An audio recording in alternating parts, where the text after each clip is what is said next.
I'm Jordan Evans, 24. And I never expected a baseball bat to define me. But it did.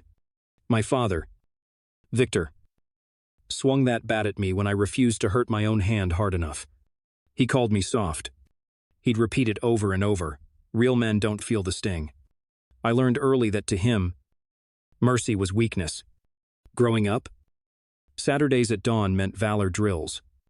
Victor would wake my brother, Caleb, and me at 5. We dressed in sweats. No shoes. The sky was still dark. We sparred until one of us bled. If you flinched, you paid the price, standing barefoot in the frost. Arms locked over your head, gripping cinder blocks until your muscles trembled. Men endure. He barked. My lips turned blue. I thought I would die of cold or humiliation first. Caleb thrived on it. By 14, he slept on concrete because beds are for bedbugs. He told me he did push-ups until he puked, then filmed himself on his phone. Victor posted it with the caption, "This is how you forge steel. Not cotton." I snapped at him once, called it stupid. That night, I found bruises blooming along my hips. Souvenirs from a fury I never saw coming. I learned to hide. At 16, I buried myself in books. History, psychology, social movements. I read them all. When I showed Victor my straight A report card, he tore it in half. Words are for cowards. He spat. Violence is the only language real men speak. Meanwhile, Caleb got praised for cracking a classmate's nose over a rumor. To Victor, that was progress. To me, it was proof that kindness meant nothing. Inside, I burned, but I couldn't fight back. Not then. I pretended to admire Navy SEAL videos, joked about bootstraps, dated a girl who loved rage anything to keep Victor's approval from slipping further. All the while, I saw a counselor in secret. She called it trauma. I just called it breathing. When I turned 18, I fled. I packed a duffel bag, kissed my mother, Linda, goodbye. She didn't stop me. She'd stopped caring about me a long time ago. Caleb watched me go with a shrug. He stayed behind, still hungry for Victor's praise. I caught him crying once, silent tears mixing with blood from another late-night workout. At college in Denver, I studied youth counseling. I wanted to help kids who'd been beaten down. I thrived on theory and empathy. By 23, I'd earned my master's. I moved to Portland and landed a job at a community center. Every morning, I coached at-risk teens, taught them that strength came from heart, not fists. I built a life. My apartment was cozy plants on the windowsill, art prints on the walls. I adopted a rescue cat, Orion, who slept on my chest. I met Alexa, a journalist with a warm laugh. We fall asleep reading side by side. I thought I was safe, that the past was behind me. Then came the message. Caleb's Vanguard Gala. It looked like a charity event. He hesitated. My old hometown. My old life.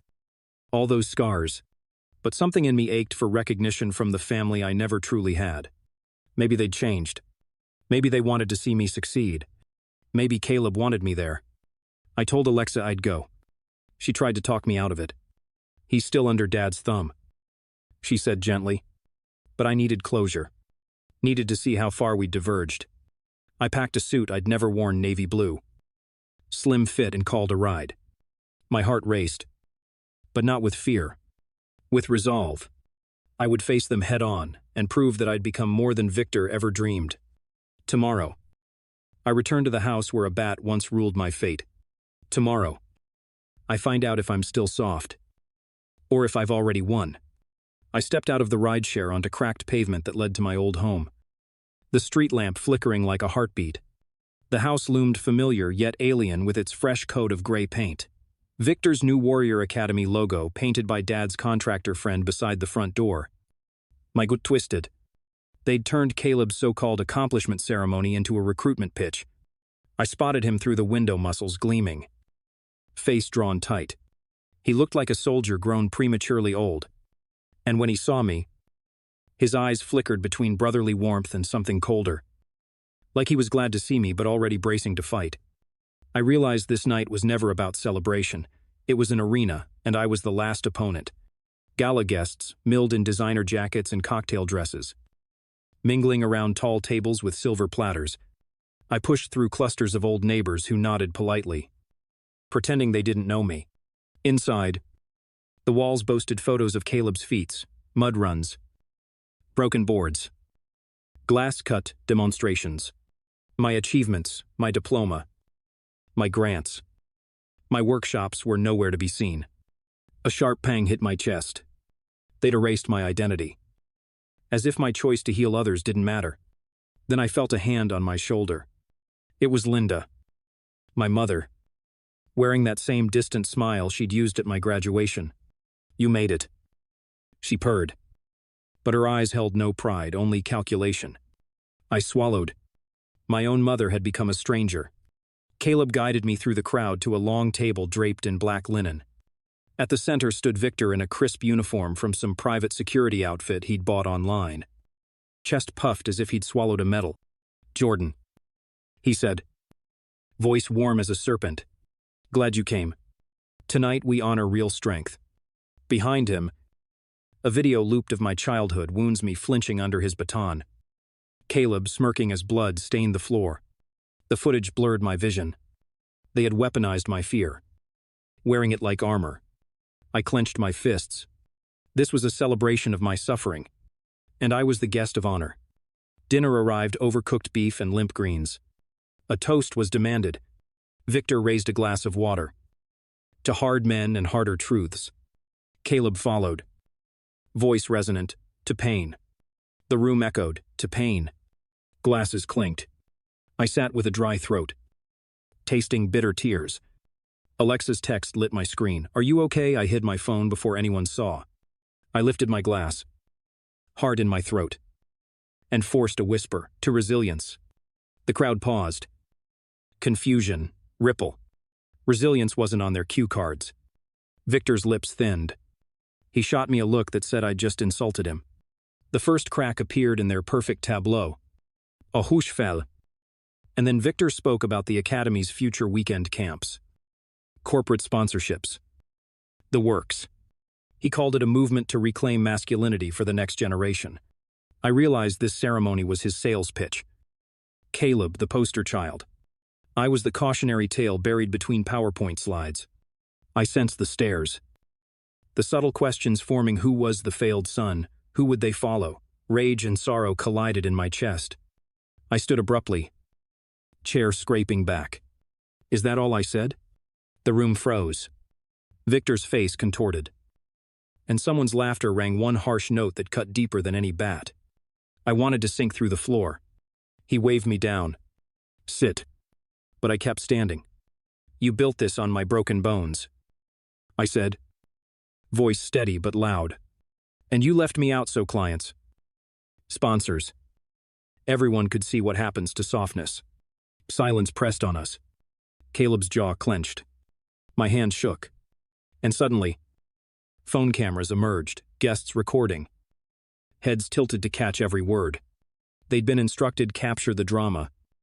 Share it as proof of the Academy's power. My betrayal was their marketing.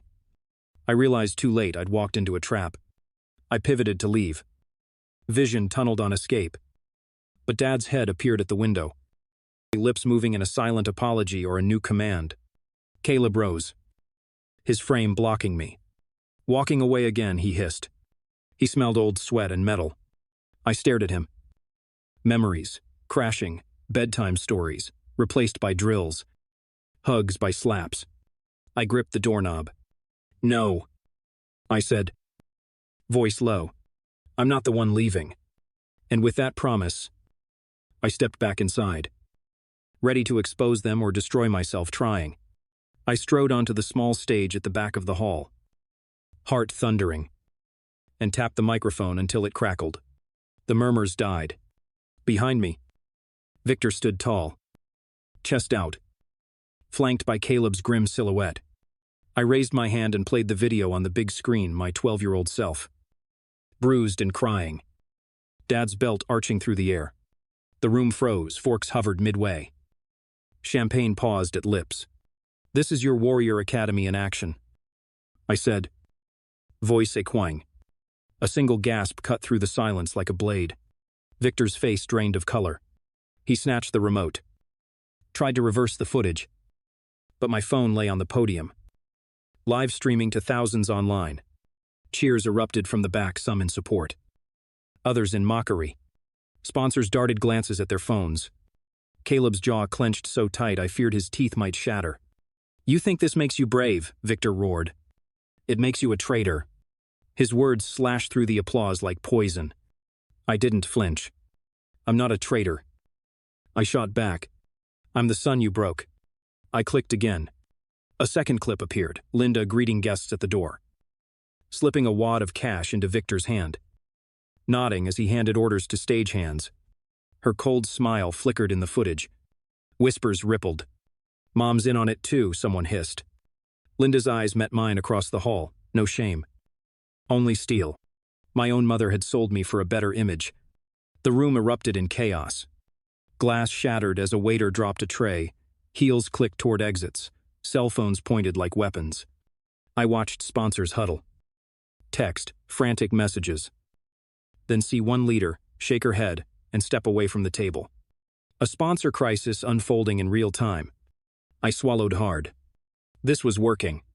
But the real test lay ahead. I needed more than shock. I needed justice. I climbed down from the stage and pushed through the scattering crowd. Security men closed in. But Caleb blocked their path. He grabbed me by the collar. His knuckles were scarred. "Stop this," he hissed. "You're destroying everything." I looked into his eyes, those familiar eyes of my brother. The only person I ever trusted. "No," I whispered. "I'm saving lives." He shoved me back, and I stumbled against a decorative pillar. Heart shattering as it splintered my ribs. Breath rasping. I stood firm. I held out my phone. "Listen, Cal," I pleaded. "You can still walk away." He wrenched his gaze skyward. Shoulders heaving. "I can't," he snarled. "He made me this way." His admission hit me like acid. He was chained to the same lies that nearly crushed me. But then sirens wailed outside. Someone had called the police. I glanced around. Guests scattered like frightened birds. Victor barked into a walkie-talkie. "Contain him. He's inciting a riot." Security surged forward. But Caleb stepped aside, letting officers pour in. They cuffed me gently. But I didn't resist. My protest had reached more ears than I could imagine. The streaming counter ticked higher. Victor's empire trembled. As they led me past the exit doors, I caught a glimpse of Alexa standing under the street lamp. Phone in hand. Eyes wet with pride. She mouthed 2 words, "You did it." A swell of hope rose in me. The police car door slid shut. The next fight wouldn't be here. It would be everywhere in courts. On screens. In hearts. I pressed my hand to the glass. And I knew, with every ragged breath, that this was only the beginning. I woke in a narrow cell under a flickering bulb. Handcuffed to a steel bench. My ribs screaming with every shallow breath. The officers slid me a thin paper, an interrogation waiver, and a notice from Victor's attorney. A shark named Mallory Hayes. He'd swooped in within hours, demanding my silence and Autumn's gag order. My chest constricted, even locked up. Dad could still strangle my voice. I folded the paper and swallowed hard. This fight was only warming up, and my lungs already burned. They hauled me into a drab interview room where a DA with tired eyes leaned forward. She'd watched my live stream, saw the courage, but was wary of stirring a family dispute. My phone buzzed like a panic attack in my pocket. Messages from old classmates, some cheering, some mocking. "Why don't you grow up?" one text sneered. The DA sighed, tapping her pen. "We need more than viral outrage. Mr. Evans, we need proof Dad endangered you." Her words landed like bricks. Viral videos didn't hold in court. I needed hard evidence. At the bail hearing, Victor's lawyer painted me as the aggressor, emotional instability. Past therapy. History of violence. They argued I was a flight risk because I'd fled home once before. The judge eyed me with suspicion and set bail at $50,000. My stomach dropped. Alexa pooled her savings. But that meant sacrificing her rent. I stared at the judge's gavel. Realizing my freedom now hinged on fate and money, Dad still held all the cards. Back in my apartment, now guarded by rented cameras and deadbolts. The world outside shrank to notifications and threats. Anonymous calls at dawn. Messages accusing me of inventing abuse. Smear posts detailing my therapy history. Neighbors whispered as I passed. I felt their eyes burn holes through my jacket. My sanctuary had become a prison of fear. And I wondered, was fighting back worth this loneliness? Alexa insisted we rebuild my defense from scratch. She turned my living room into headquarters evidence folders. Security footage. Screenshots strewn across the floor. We drafted affidavits from neighbors who'd witnessed the assault and pressed my hospital to release photos of my shoulder injury.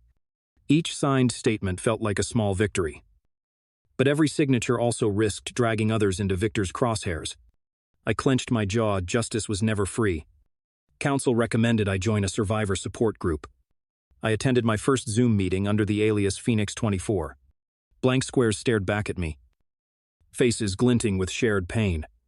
When I spoke, my voice shook but landed true. He taught me to fight with fists. Now I'm fighting with truth. Others nodded. And one woman said, "Keep your story alive." In that moment, I felt a flicker of something I'd almost forgotten: hope. As the pretrial conference loomed, my inbox flooded with a court summons from Victor and Caleb's countersuit, defamation and emotional distress. They demanded I retract every statement or pay $500,000. The glare on my screen stung. This campaign was more than personal, it was economic warfare. I closed my laptop and inhaled deeply. I had to decide: fold or press on. On the morning of our first joint hearing, I stepped into the courthouse in a borrowed suit, heart hammering against my sternum. Reporters clustered in the hallway, scribbling in notepads. When Caleb appeared beside Victor, I saw exhaustion in his eyes, as if he'd just woken from a nightmare. Our gazes locked for a fraction of a second. Recognition, regret, something unsaid. Then the bailiff called us in, and the doors clanged shut, sealing our fates behind layers of marble and memory. As I took my seat, papers in hand, I realized the battleground had shifted.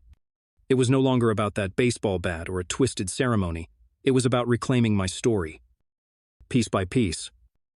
In a courtroom where truth and lies wore the same suit, I closed my eyes for a beat, steadied my breath, and prepared to testify. Because this time, I wouldn't flinch. I was ready to fight with every ounce of myself. I stood in the witness box, the courtroom lights hot on my face, feeling every eye weigh me down. My ribs still throbbed from that night, but I forced myself to sit tall. When the bailiff asked, "State your name," my voice came out steady: Jordan Evans. The DA guided me through my story, one painful detail at a time: Victor's swing, the blow to my shoulder, Caleb's laughter. Each memory felt raw, like peeling away skin to show the wound.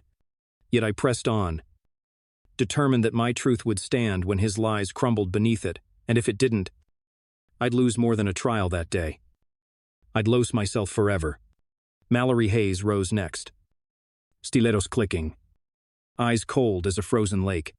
She rattled off my therapy notes, my teenage outbursts, even the imagined fears of a boy who hated violence. "Isn't it true?" she purred.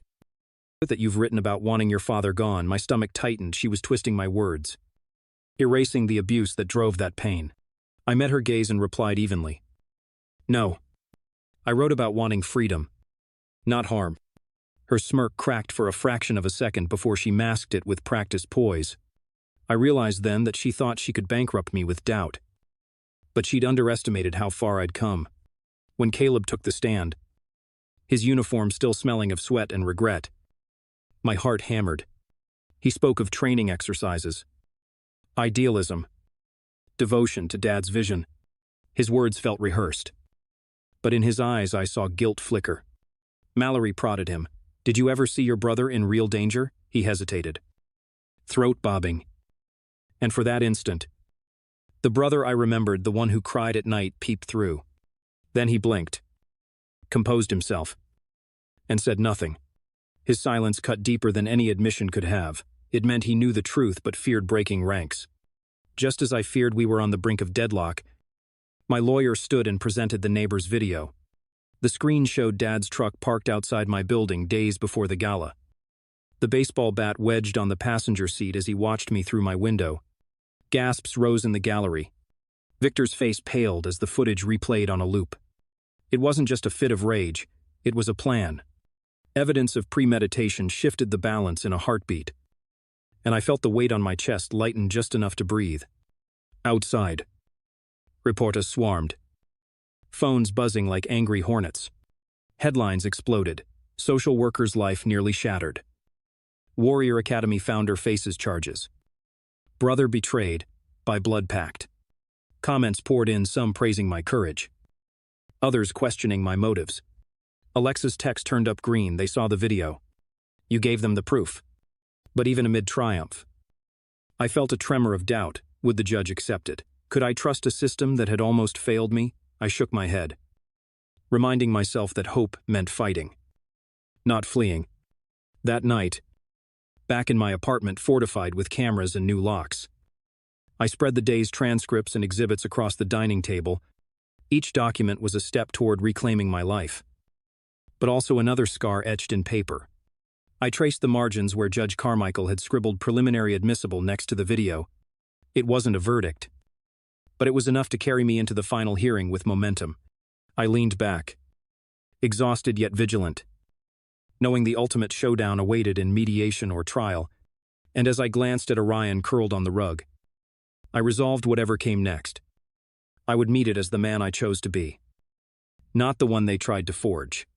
I walked into the mediation room wearing the same navy suit I'd worn at the gala. But it felt different now, no longer armor, just fabric that clung to my tense shoulders. Across the table sat Victor, suit rumpled, eyes dark circles from sleepless nights. And beside him, Caleb stared at the polished wood like it held the answers he'd lost. The mediator opened with a perfunctory speech about finding common ground. But I saw through it this was another battleground. I drew in a breath, recalling the child who trembled under cinder-block drills, and reminded myself that strength wasn't in fists, it was in voice. And mine was a weapon they couldn't break. Victor cleared his throat and launched into a familiar spiel about family unity and misunderstandings. His voice wavered when he saw the pile of evidence folders before me, Doe reports, taped confessions, even the neighbor's footage. Caleb's hand twitched on the table. I could almost taste his torn loyalty. The mediator glanced at me, waiting. I set one folder in front of Victor, the video of him swinging the bat. His face never changed, but his eyes flickered shame or rage. I couldn't tell. I realized then that I held the power to end this. The choice was his own, the truth or keep fueling the war. Caleb finally spoke. Voice low, Dad, you need to stop. Look what it's done to Jordan, to all of us. His words trembled, not with fear but with heartbreak. I watched Victor shift, jaw clenched. The silence stretched until the mediator leaned forward. Are you willing to admit fault and apologize? Mr. Even Sr. Victor's eyes burned into mine. A silent test. Then he shook his head, the first honest move he'd made in decades. Can't, he said. The word echoed like a thunderclap. Caleb's shoulders slumped. I felt hope drain away like water from a broken cup. The mediator scribbled notes. Without an apology, we cannot finalize any agreement. Victor's lawyer exchanged a glance with her client. Time ticked by. My heart pounded. You could still avoid a verdict. But at what cost? I imagined another trial. More hearings. More assaults on my name. Then I remembered Alexa's question from weeks ago. What are you willing to sacrifice to win? I set my jaw and spoke. Then we'll go to trial. The room stilled. Victor's face contorted, as if I'd detonated something inside him. Caleb's jaw dropped, betrayal or relief. I couldn't read. I left them there, silent, knowing I'd chosen justice over a hollow peace. The final hearing days later felt surreal. Reporters filled the gallery. The judge presiding with quiet gravity. Victor sat stoic. Caleb avoided my gaze. When the gavel fell, I braced for the verdict that would reshape our lives. The judge's voice was firm. Victor was guilty of assault and intimidation. Restitution would be paid. And the restraining order strengthened. I exhaled a breath I didn't realize I'd held. Victor's shoulders collapsed. He'd lost his empire. His deception led bare. Caleb's eyes flickered with tears. I'd won. But the taste was bittersweet. Outside the courtroom, crowds of cameras swirled. Alexa found me, relief flooding her features. I half smiled and closed the distance between us. She tucked my arm into hers. And for the first time since I fled home, I felt ensured. We walked past reporters, past flashing lights, and into a street washed with late afternoon sun. My ribs ached, but they ached for a body that had survived proof that healing was possible. That evening, back in my apartment now, free of legal threat, I sat on the couch with Orion purring beside me. Caleb's lawyer called. Caleb wanted to see me. He apologized for his part, asking if we could start over. I thought of the boy who hid in the closet after drills, the brother I nearly lost. I understood that forgiveness wasn't forgetting. I agreed to meet him in the morning. As night settled, I closed my eyes and let peace, tentative and fragile, wash over me, because now I knew the greatest victory was reclaiming my own story. Story 2, I learned that my sister was given our family company by my parents, who said that Jessica had vision. You're not smart, you're simply skilled with your hands, my sister said. Lastly, parents who acknowledge exceptional leadership abilities. I so ended my 60-hour unpaid weeks. Dad called to report the cancellation of our largest client. Let the air handle it, I said. Although this may be lengthy, I assure you that the reward will be worth every word. Reddit. Hello, longtime lurker. This is my first time posting. I've spent months considering whether or not to tell this story. However, recent occurrences have persuaded me that you guys would value the complete mayhem that transpired. To be honest, I'm still digesting some of the things that transpired over the period of 18 months. Let me briefly introduce myself and explain why this whole scenario affected me so strongly before I get started. I've actually had oil under my fingernails my whole life. And I'm 31. Cars, engines, and the family company that was meant to be my future have been the foundation of my whole identity. That identity was totally destroyed by what transpired next. And I had to start over. Affirmation. This is not a race, it's a marathon. You'll see. However, how someone can go from being the family's golden boy to planning their whole financial ruin if you follow me through to the finish. Retaliation isn't always about getting even. It's about letting people know how much their decisions actually cost. My grandpa founded Thunder Automotive, a custom automobile company, in 1987. And there is where my journey starts. This isn't your normal garage for oil changes. In order to make automobiles quicker, louder, and more aesthetically pleasing, we're talking about full-service performance builds, race cars, engine swaps, and bespoke fabrication. From the moment I could walk, that store served as my actual home while I was growing up. Every weekend, while other kids watched cartoons, Dad took me there to learn the difference between socket and combination wrenches, read engine codes, and comprehend why certain metals work for particular purposes. By the age of 12, I was able to correctly tighten nuts and listen to an engine idle to detect issues.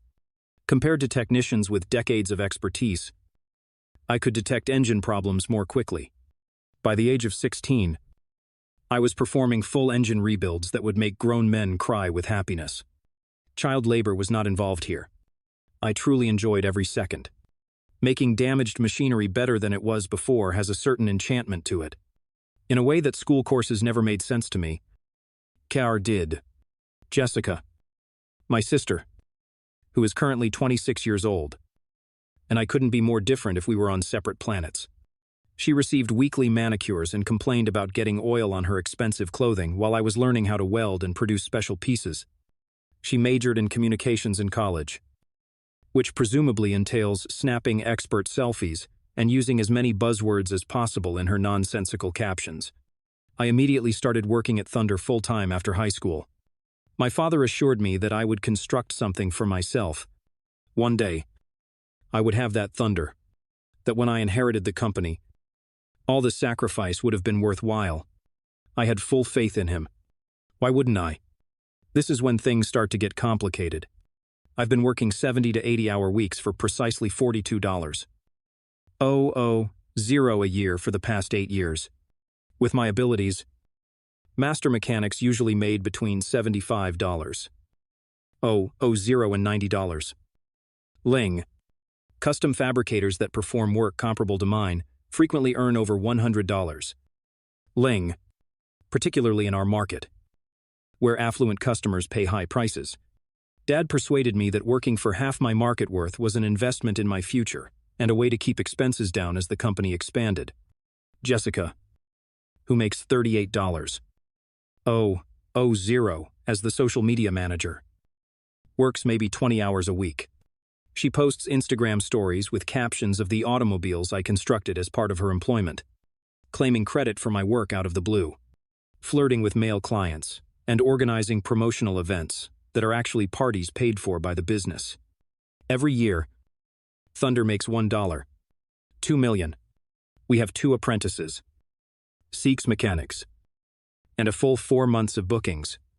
I personally manage almost all intricate bespoke constructions, frame-off restorations, custom-built racing parts, and contemporary LZ swaps into vintage models, while Dad concentrates on the big picture, play solitaire, and eats long lunches. I oversee the team, handle challenging clients, organise supplier, and oversee day-to-day operations. Teenage lads saw Jessica's TikTok video 50 times, which was her most significant contribution. She is more concerned with how she looks than with our knowledge. Dad began discussing Jessica's understanding of the contemporary marketplace, acting as though she had created social media. I made a lot of sacrifices. I haven't been in a committed relationship for 3 years since I'm constantly working. Jessica drives a brand new BMW corporate vehicle, while I live in a small apartment that I can hardly afford and drive a 15-year-old truck. My social life vanished. My frequent cancellations due to job difficulties caused friends to stop inviting me. Last Christmas, we signed our largest deal yet, which was the tipping point. For a software entrepreneur, 3 personalized street rods, a 6-figure endeavor that would elevate Thunder's standing in the industry. I worked every weekend, slept at the business more often than at home, and spent 3 whole months developing everything from scratch. Posting behind-the-scenes footage and standing alongside my work with captions like another Thunder Team masterpiece was Jessica's contribution. I am really pleased of our accomplishments. Cooperation. She looked at the autos for perhaps 10 minutes until the client picked up his finished cars. He was astounded. He gave Dad an extra $0 cash gratuity after spending an hour complimenting the craftsmanship, stating it was well worth the effort and went above and above. Without telling me, Dad put the tip in his pocket. He brought Jessica to the priciest steakhouse in the city to celebrate that evening. Jessica shared pictures of champagne and lobster on her Instagram story, which was titled, "Celebrating Another Successful Thunder Project. Your art is blessed. Hard labor is rewarded." Apparently, I've always been slow to discern people's genuine motives, but I should have seen the writing on the wall back then. 3 months ago, on what appeared to be a perfectly normal Tuesday night, the event that altered the course of my life occurred. In order to complete a turbocharger system installation on a customer's Mustang GT, I stayed late at the shop.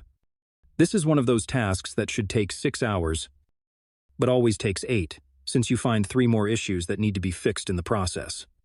Around 9 o'clock at night, I realized that in order to finish certain paperwork for the customer, I required the shop's current insurance policy number. Dad's office has a file cabinet that holds all of our essential paperwork, and it is often locked up after work hours. However, when he went for the day that night, Dad had neglected to lock it. I entered his office and began searching through the file cabinet for the insurance policies folder. I was going through hundreds of files in a haphazard manner, Dad's style of organization always being dubious at best. A manila envelope labeled Succession Planning Confidential was nestled among some old tax paperwork when I noticed something that chilled me to the bone.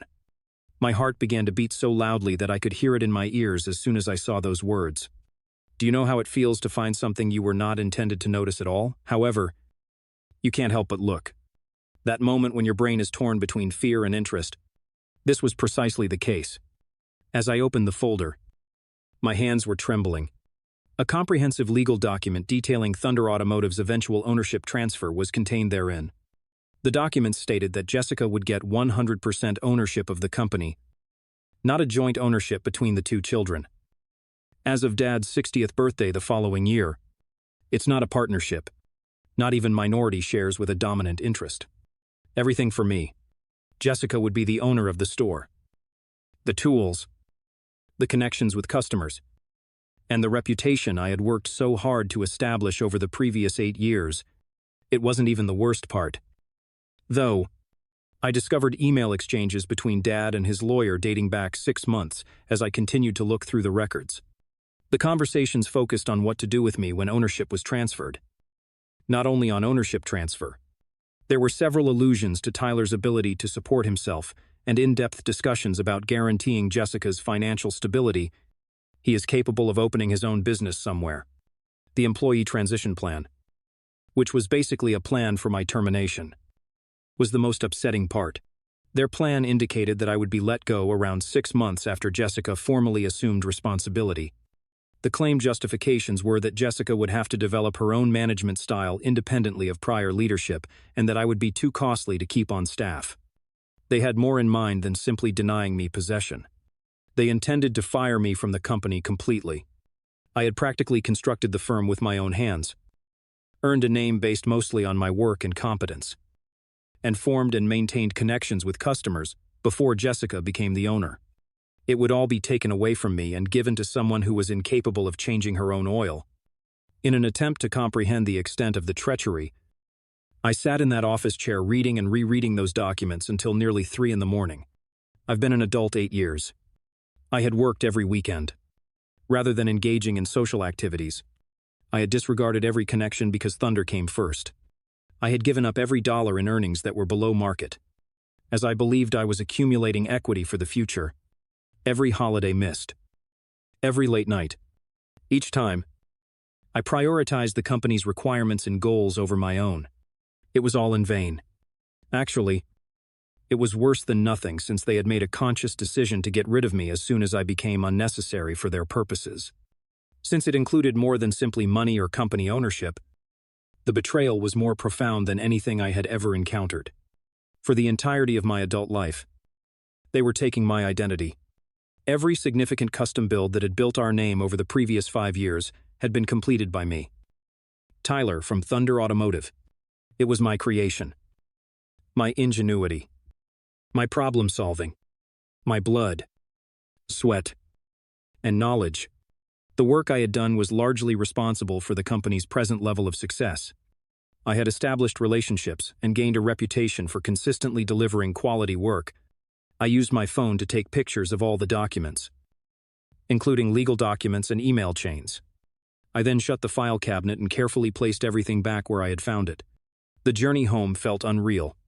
I had the impression that I was going through a nightmare or a dream. My entire world had changed.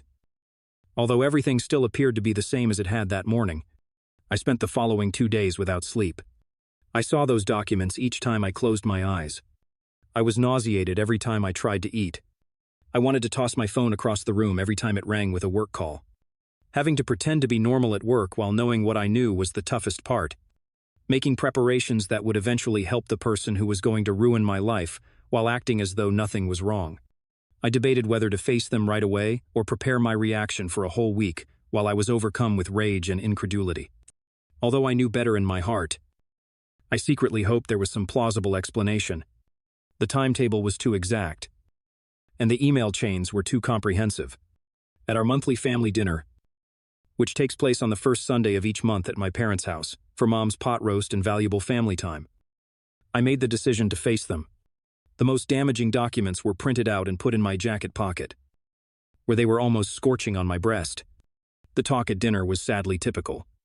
Dad mentioned a vintage Camaro he was thinking about buying at auction. Jessica displayed pictures from her most recent Miami business trip, clearly a vacation paid for by the company. Additionally, Mum talked about their planned Caribbean vacation for Dad's birthday. I sat there in the meantime, aware that they intended to ruin my life in 9 months. After Mom's homemade apple pie was served, I took out the papers and laid them out on the table in the dining room. The other night, I discovered something intriguing in your office. I tried to sound steady as I said, "Dad."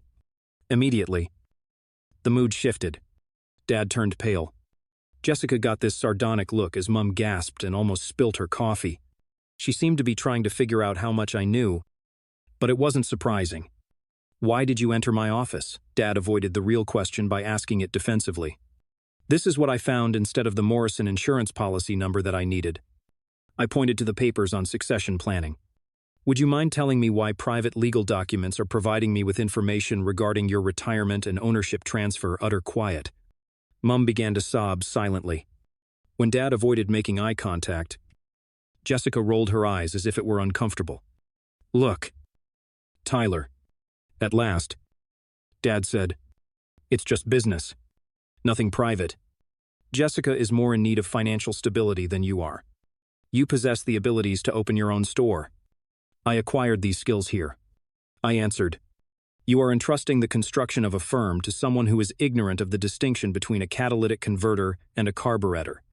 You don't realize how much I know about this industry." Jessica lost her temper. "I am knowledgeable with business growth, marketing, and customer relations. You just handle the mechanical tasks. Only the mechanical parts. They spent 8 years cultivating their reputation. Additionally, I just work on the mechanical aspects. Interactions with customers." I gave a sour laugh. "You knew it would take 6 weeks.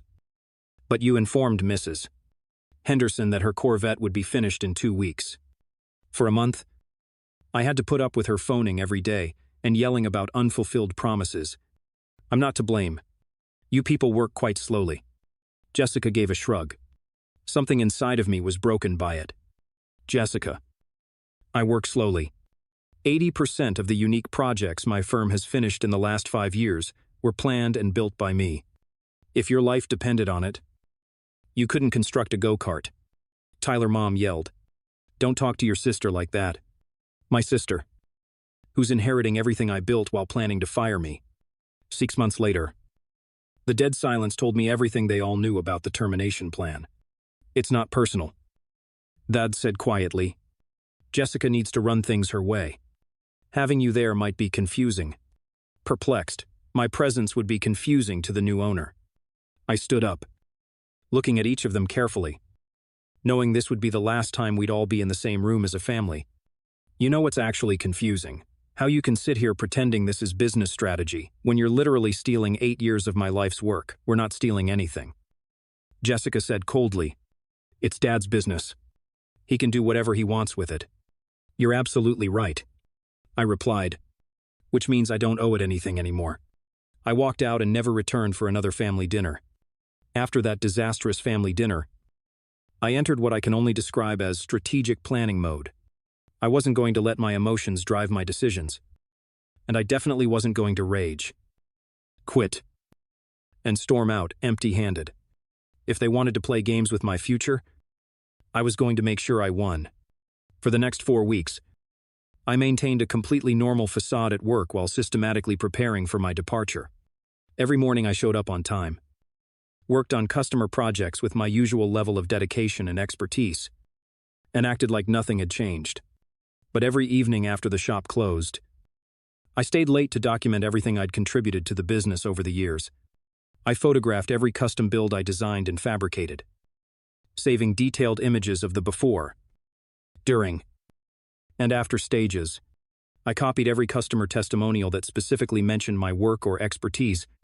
I documented every process improvement I'd implemented, every supplier relationship I developed, every innovation I'd brought to the shop's operations. I created a comprehensive portfolio that demonstrated exactly how much of Thunder's success was directly attributable to my skills and efforts. I also started reaching out to our network of suppliers and subcontractors. The relationships I'd built over years of working together on complex projects, these weren't just business contacts. Many of these guys had become genuine friends who respected my work and trusted my expertise. When I casually mentioned that I might be considering starting my own shop in the future, the response was overwhelmingly positive and supportive. "Tyler, if you go out on your own, you'll have my business immediately," said our engine builder. "You're the only person at Thunder who actually understands what we do here. And you always know exactly what you want when you place an order." Our paint and body subcontractor had a similar response. "Man, I've been waiting for you to start your own place. Working with you is always smooth and professional. Some of the other guys at Thunder, not so much. But my real ace in the hole was Marcus Webb, who owns Webb Performance about 30 miles south of us. Marcus runs Thunder's biggest competitor in the region. And we'd worked together on several projects over the years when clients needed services that neither shop could handle alone. Marcus had been trying to recruit me for years, regularly telling me that I was wasting my talents working for someone else. I met Marcus for lunch on a Thursday afternoon and laid out the entire situation for him. I told him about the succession plan, the planned termination, everything. His reaction was immediate and intense. "Jesus Christ. Tyler, after everything you've built there, that's messed up even by family business standards. I need options. Marcus, if I'm getting thrown out anyway, I want to land somewhere good. Forget landing somewhere good. How about we make sure you land on top? I've got a proposition for you." Marcus had been planning to expand Webb Performance into high-end custom fabrication for years, but he lacked the specific expertise and reputation needed to compete at that level. He offered me a partnership arrangement, 40% ownership of a new division called Webb Custom Works, plus an $85,000 annual salary to start with, performance bonuses tied to the division's growth. "I'll do you one better," he continued. "I'll hold off on announcing the new division for a couple of months. When you're ready to make your move, we'll launch with a comprehensive marketing campaign, highlighting your experience and showcasing your previous work. Your reputation will follow you, and their best clients will follow your reputation." It was perfect. Not only would I land on my feet financially, but I'd be taking a significant chunk of Thunder's most profitable business with me. The high-end, custom clients who specifically sought out my expertise would have every reason to follow me to Webb Custom Works. I also reached out to Jake Morrison, the tech entrepreneur whose 3 street rods I'd built the previous year. He'd been so impressed with my work that he'd already referred several other wealthy clients to Thunder, representing hundreds of thousands of dollars in potential future business. When I explained that I was planning to start my own operation, his response was immediate and enthusiastic.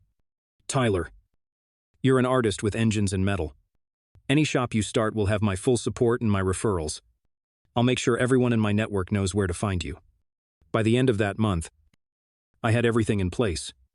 A new job with significantly better pay and partial ownership, a pipeline of high-value clients ready to follow me, and a comprehensive plan that would essentially gut Thunder's custom fabrication business.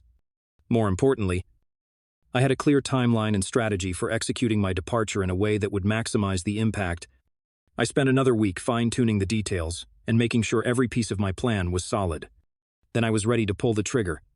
I chose a Friday afternoon for maximum chaos and minimum damage control.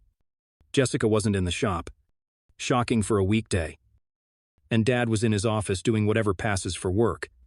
At exactly 4 p.m., I walked into Dad's office and placed my resignation letter on his desk. Effective immediately. I am resigning from my position at Thunder Automotive. Today will be my final day. "What's this?" he asked without looking up my resignation. His head snapped up, face cycling through confusion, disbelief, anger, and finally panic. "You're what, Tyler? You can't just quit. We've got the Henderson restoration, the Morrison project, the Mustang turbo build. You'll figure it out. Or Jessica will. She is going to be the owner after all. This is ridiculous. You're being emotional and irrational. We already talked last month at dinner. You made your position very clear about my future role." He stood up quickly, grabbing my arm. "Wait. Maybe we moved too fast with succession planning. Maybe we need to reconsider or bring you into ownership discussion. Maybe. Dad, you planned this for months. You were going to fire me next year without warning. There's nothing to reconsider. Tyler. Please. We need you here. The business needs you. The business needed me for 8 years. But according to your plans, it won't need me next year. So why pretend it needs me today? I cleaned out my toolbox and walked out. Within an hour, my phone was ringing constantly. Dad called 6 times. Mom called, crying. Even Jessica called. Probably the first work-related contact ever from her. I let everything go to voicemail. Weekend was absolute chaos. Saturday morning, they had 3 major projects, requiring my expertise, and suddenly nobody could handle complex fabrication work. Dad tried getting other mechanics to cover.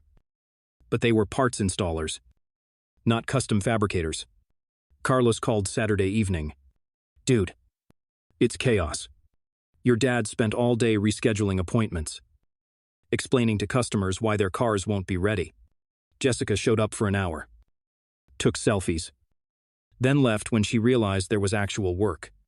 Monday morning, Dad appeared at my apartment at 6 a.m., looking like he hadn't slept. You've made your point. Come back and we'll figure this out together. Figure what? Out. You've already decided the company's future. We can change the succession plan. Make you a partner. Maybe 5,050 ownership with Jessica. Now you want to make me a partner after I quit after your golden child proved she can't handle one day without me. She's learning. She needs time and experience. Time to learn what? The difference between a wrench and screwdriver. Dad. She couldn't assemble IKEA furniture, let alone run a custom shop. He looked defeated. What do you want? Name your terms. I don't want anything from you. I'm done with Thunder. That's when I delivered the knockout punch. Oh. And Dad. Web Performances. Announcing their new custom fabrication division next week. Guess who's running it? The color drained from his face. He knew exactly what that meant for Thunder's business. Tyler. You can't do that. That's betrayal of everything we built together. No. That. Betrayal is what you did to me. This is just business. The next 6 weeks were pure entertainment from my perspective. I started at Web Custom Works and immediately felt like I could breathe again for the first time in years. Marcus had set me up with an incredible workspace, all new equipment, unlimited budget for specialized tools, and complete creative freedom to build the kind of projects I'd always dreamed of working on. Meanwhile, Thunder Automotive was collapsing faster than a house of cards in a hurricane. Carlos became my unofficial source of daily updates about the chaos. And every phone call was more entertaining than the last. Week 1 was a disaster of epic proportions. Dude. They've had to reschedule or cancel 12 appointments because Jessica tried to handle customer consultations on her own. She quoted a complete suspension rebuild as 4 hours of labor for hours. She literally thought a full suspension rebuild would take 4 hours. Week 2 got progressively worse. Remember that twin-turbo Mustang built for the pharmaceutical rep? Jessica told the customer it would add at least 300 horsepower. Maybe 400. If we really dial it in. Now he wants performance guarantees in writing. And she's completely panicking because she has no idea what turbo setup can actually deliver on a stock engine. Week 3 brought the first major client loss. They lost the Morrison referral.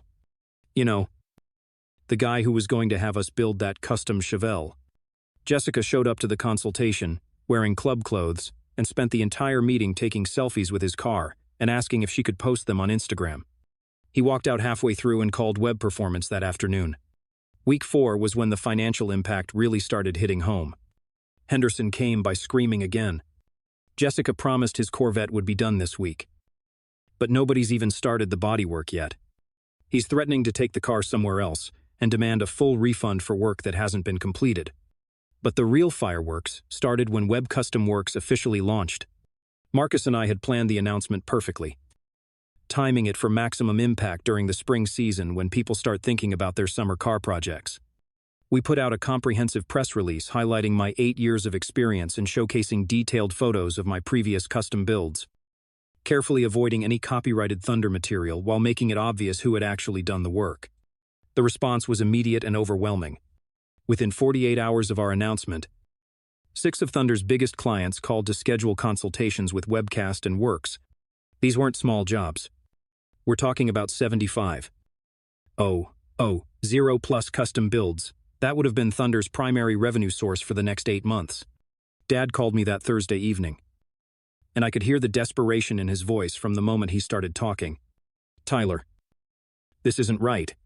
You're actively trying to destroy everything we've built. I'm not trying to destroy anything. Dad, I'm just giving customers what they want. Quality work from someone who actually knows what he's doing. These were our clients first. We've had relationships with some of these people for years. Had relationships past tense. Because when Mr. Patterson called Thunder last week asking about his Chevelle project, Jessica told him you guys were too busy for small projects right now. So he called us instead. Funny how customer service works. The silence on his end was deafening. Tyler, we're family. This isn't how family treats each other. You're absolutely right. Dad. Family doesn't secretly plan to fire each other. Family doesn't exclude each other from major life decisions. Family doesn't take credit for each other's work while planning to throw each other away when it's convenient. 2 weeks later, Jessica had her first major catastrophe. She'd convinced some young guy with more money than automotive knowledge to let her project manage a complete LZ engine swap into his vintage Camaro. This should have been a straightforward job for someone with actual experience. But Jessica treated it like she was directing a movie. Instead of managing a complex mechanical project, she decided to live-stream the entire build process on Instagram, providing running commentary about how easy engine swaps are and how she was totally in charge of every aspect of the project. The problem was that she kept giving the mechanics incorrect instructions, insisted they use the wrong parts because they looked cooler in the video, and generally turned what should have been a 3-day job into a 2-week nightmare of corrections and repairs. The final disaster came when she insisted they paint the engine bay bright pink, because it would totally pop on social media and get us tons of viral attention. The customer completely lost his mind when he saw what they'd done to his classic car, threatened to sue for damages, and demanded a full refund plus compensation for the decreased value of his vehicle. Dad had to eat $18. in labor and parts cost just to make the situation go away quietly. Carlos called me that evening, barely able to control his laughter. Dude, she's officially banned from the shop floor now. Your dad literally told her she's not allowed to interact with customers or mechanics anymore. She's confined to social media, posting only, and even that has to be approved before it goes live. But the hits just kept coming. 4 more major clients followed the Patterson Chevelle to Web Custom Works. Thunder's revenue dropped by nearly 50% compared to the previous year, and they were losing customers weekly as word spread about their quality and reliability problems. The final nail in Thunder's coffin was coming, and Jessica was going to hammer it in herself. The ultimate destruction of Thunder Automotive came from the most unexpected source possible: Jessica's own desperate attempt to save the business she was about to inherit. As the company continued its death spiral over the following months, she became increasingly frantic about finding a solution that would restore their reputation and bring back the customers they'd lost. Dad was barely speaking to her at this point, spending most of his time locked in his office, making frantic phone calls to suppliers and former customers, trying to salvage whatever relationships he could. Mom was having what she called stress-induced health issues that required frequent doctor visits and prescription medication. The family was falling apart, and Jessica decided she was going to be the hero who saved everything. Her brilliant plan was to leverage what she saw as her greatest asset, her social media following. She'd managed to build up about 50 Instagram followers over the past few years. Mostly young men who were more interested in her appearance than her automotive expertise. Jessica convinced herself that this made her a marketing genius who understood the modern marketplace better than anyone else in the family. She spent $25 of company money without consulting Dad or getting any kind of approval to hire a Los Angeles-based influencer marketing company that promised to revolutionize Thunder's brand presence and create viral content that would transform the business. These were exactly the kind of smooth-talking social media consultants who prey on desperate business owners who don't understand the difference between real marketing and expensive nonsense. The campaign they created was everything you'd expect from people who had never actually worked on a car in their lives. They rented exotic sports cars that Thunder had never worked on, hired Instagram models to pose in bikinis while holding tools they couldn't identify, and produce this incredibly cringeworthy video where Jessica pretended to rebuild an engine while wearing designer clothes and full makeup. The video was supposed to go viral and bring in a flood of new customers who would be attracted to Thunder's lifestyle brand approach to automotive customization. Instead, it got absolutely destroyed by the actual car community. The comments section was a brutal massacre of criticism about everything wrong with modern car culture, with real enthusiasts calling Thunder a poser shop run by social media wannabes and questioning whether they could actually build anything more complex than the fake setups shown in the video. But the real disaster happened when the video caught the attention of an automotive blogger who decided to fact-check Thunder's claims about their previous work. This guy was thorough and persistent, digging deep into the company's history and cross-referencing Jessica's social media posts with actual project documentation. He published a detailed investigation titled Thunder Automotive's Instagram. Princess takes credit for brother's work.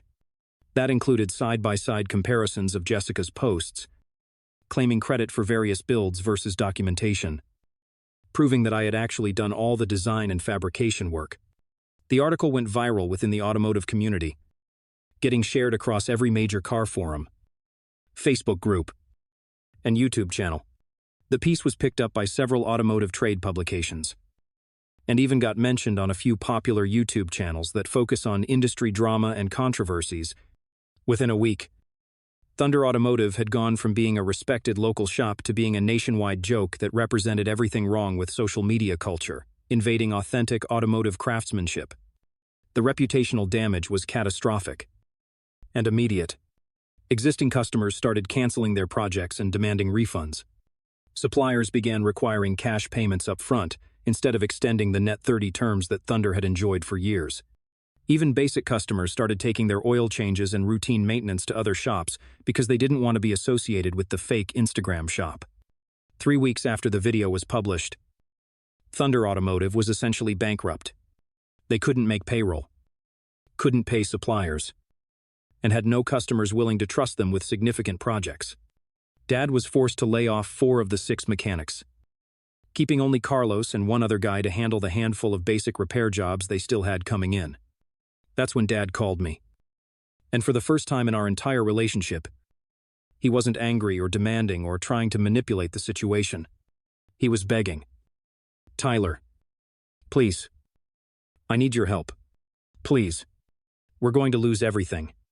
I'm sorry to hear that, Dad. But I don't see how that's my problem anymore. You could come back. We could start over together. I'll give you full ownership of whatever's left. Jessica has agreed to step away completely. Step away to what another influencer marketing disaster. Dad, she just spent $25. Zero, to turn your business into a national laughingstock. That's not a mistake or a learning experience. That's complete incompetence. She knows she messed up. She's learned her lesson.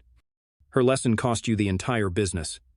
Why would I want to inherit a sinking ship with no customers, no reputation, and no money? The desperation in his voice was painful to hear.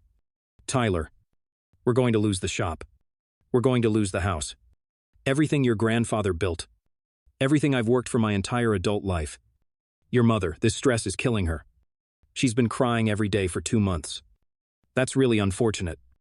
But you made your choices when you decided Jessica was more valuable than the son who actually built your business. I was wrong. I was completely wrong about everything. You were right about Jessica. Right about the business. Right about everything. I should have listened to you years ago. You should have included me in the succession planning from the beginning, instead of secretly arranging to steal my life's work. I know. I messed up. But we're still family. Can't we find a way to work this out? That weekend, Thunder Automotive officially closed permanently. Dad couldn't make the final payroll, couldn't pay the outstanding supplier invoices, and had no realistic prospect of generating enough revenue to continue operations. 35 years of business gone in less than 8 months. The final insult came when they had to auction off all the shop equipment to pay the most pressing debts. I went to the auction and bought back my old fabrication tools for about 20% of their actual value. The same tools I'd used to build Thunder's reputation were now mine legally. And officially purchased from the wreckage of the business that had tried to discard me. Dad was there watching them auction off his life's work piece by piece. When he saw me buying the equipment, he completely broke down. "Tyler, I'm so sorry. I'm sorry about everything. You were right about Jessica. Right about the business. Right about everything I should have done differently. She never understood what we actually do here. Never cared about the craftsmanship or the relationships with customers. She just wanted the money and the status."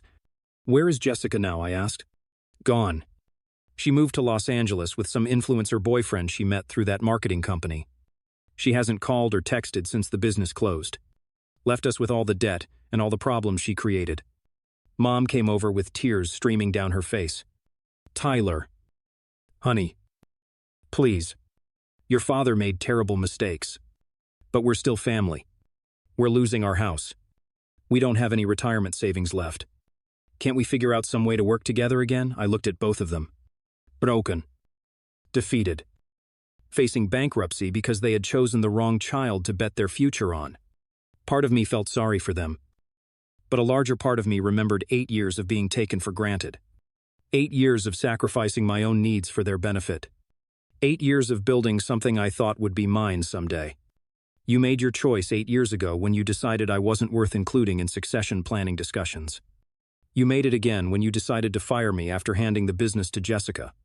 And you made it every single day when you praised Jessica for work. I did while paying me half of what I was worth. We can start over. Dad pleaded. We can rebuild together. I've learned my lesson. No. We can't. Because I already rebuilt and I did it without you. I left them there at the auction and never looked back. Web Custom Works is now the premier high-end automotive customization shop in our region. We're booked solid for the next 10 months. Have a waiting list of clients that stretches over a year for major projects. And just hired our 8th full-time fabricator. Marcus offered to sell me an additional 20% ownership stake in the company. And my annual earnings are now approaching $140. Zéro plus profit sharing. My parents lost their house and had to file for bankruptcy protection. Dad eventually found work at a chain oil change facility, making $16 per hour. Quite a step down from owning a successful business. Jessica's influencer dreams crashed when her boyfriend dumped her. And her follower count tanked after the Thunder scandal became widely known. Last I heard, she was working at a restaurant and living with roommates in a cramped apartment.